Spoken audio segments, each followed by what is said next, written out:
hate TikTok. You know what narcissists are like? If you don't know, let me clarify.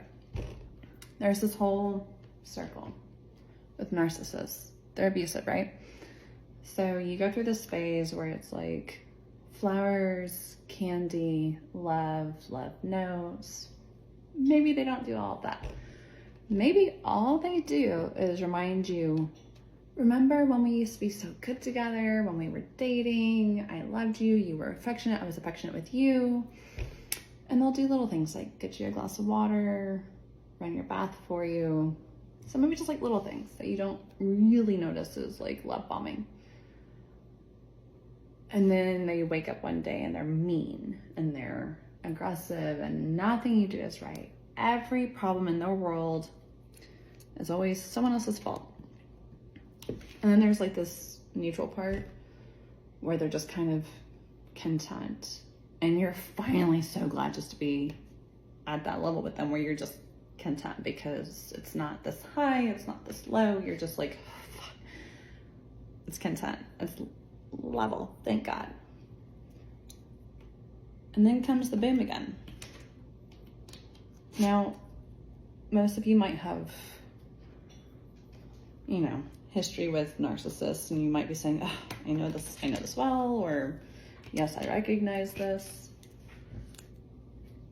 So I make Oreo. By the way, I'm a chef for a living.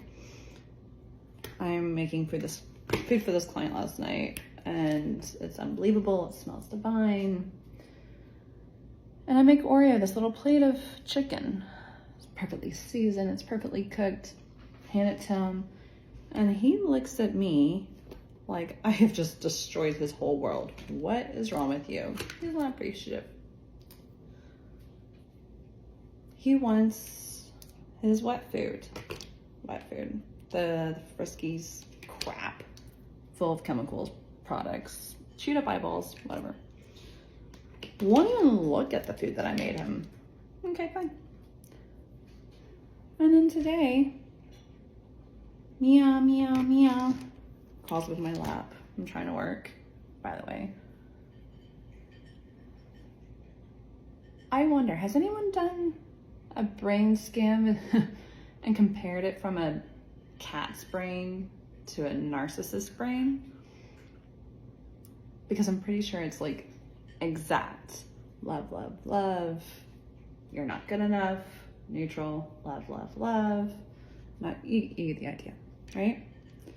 So if anyone out there is like a neurologist or knows of any study done where they have looked at a cat's brain, a feline's brain, and a narcissist's brain, and has ever found like similarities, will you please let me know?